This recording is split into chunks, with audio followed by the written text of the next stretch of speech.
honestly, Xbox is raising their prices of their games too, so it's not just Nintendo, says Blues Cat.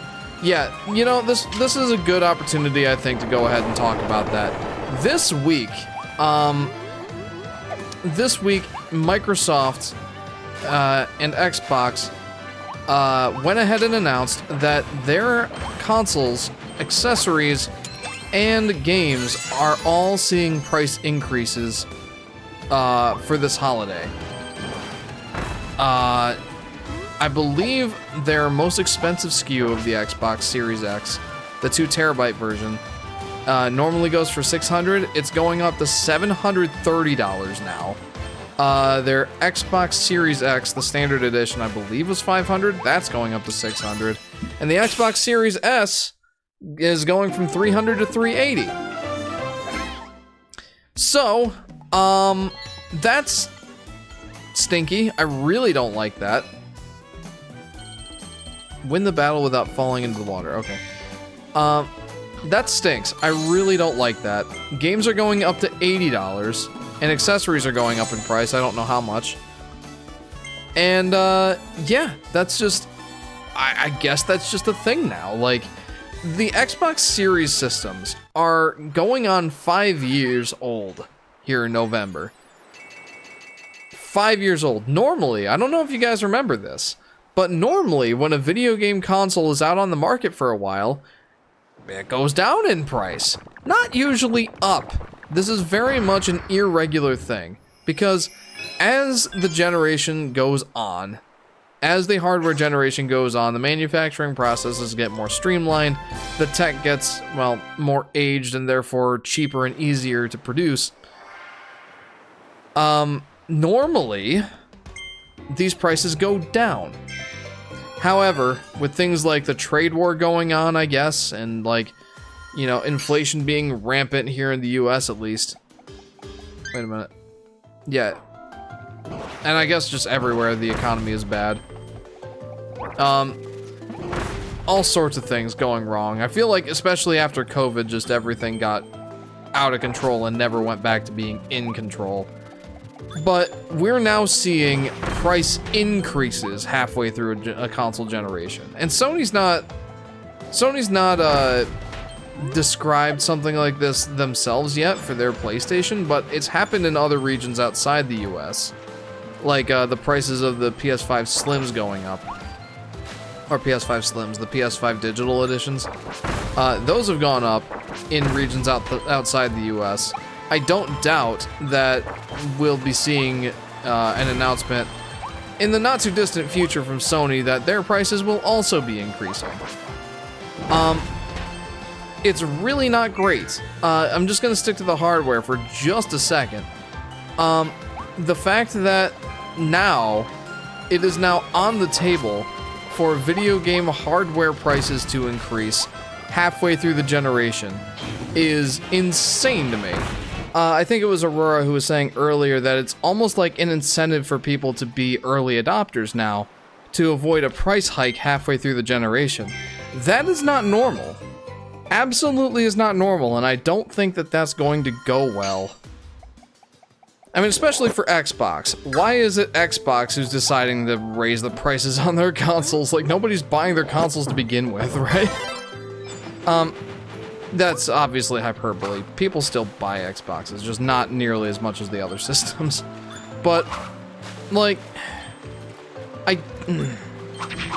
again, with the whole trade war and the tariffs and the inflation just running rampant, this may be necessary. This might be a necessary evil. I don't know how truly bad it is for manufacturers and, like, console makers and all that. But I think Spawnwave put it in a good way. Like, what they should have done to kind of ease the pain is be like, alright, yeah, our consoles are going up by $100 each. But we'll go ahead and bundle in 6 months of Xbox Games Pass, just to, you know, kind of meet you in the middle. That would have been smart. Unfortunately, that's not what they are doing. And it kind of makes the whole Switch 2 pricing look tame in comparison. $450 is like, at first I thought, oh man, the reasonable ceiling was $400. Then people were like, this is good hardware for the price. Honestly, this is a good deal. And then all of a sudden, Xbox is like, yeah, our prices are going up by $100. It's like, okay. Looks like this whole games and game console increasing thing is not just limited to Nintendo. This seems like an industry-wide problem at this point. Not ideal. But, yeah. And then games prices. Games prices going up to 80. I feel like people are looking at Nintendo and thinking like, this is your fault. And part of me doesn't blame them. But on the other hand, it feels like the gaming industry is kind of going to that point, or going to that direction, regardless of if Nintendo did it first. Because let's also not forget, Nintendo's not like doing $80 games across the board. Some of them will be 70, which is what most of us were expecting it would be anyway. But it's not a great change. Like, I'm gonna be honest, that $80 price tag, I think it's hit me kind of like, not outsized more than other people, but it's... I was talking to Sky about this. I think a lot of the reason it's hit me so hard is that, yes, I have a PlayStation 5, and I had a PlayStation 4 before that. But given that, like, I should be used to $70 games by now, but I'm really not. Just because, like, all of the PlayStation 5 games that I've bought were on a steep discount around Black Friday. I have still never bought a game for $70. And now, because I'm not used to that $70 norm, it feels like game prices are just all of a sudden going up by a third. And I know that's not actually accurate, you know? Like, it's not actually accurate that game prices are all of a sudden going up by a third. For us Nintendo fans, it kind of is the case, but the industry norm has been $70 for 5 years now. So, I don't know, it seems like all of a sudden games are just so much more expensive. I don't know. I've been thinking about it a little more, and like the $80 games, it still really bothers me. It still feels like I'm getting priced out of video gaming at this point. But the more I think about it, the more that it kind of is starting to make sense, even though I don't like it. I'd still argue that these prices will only work because gamers let them work.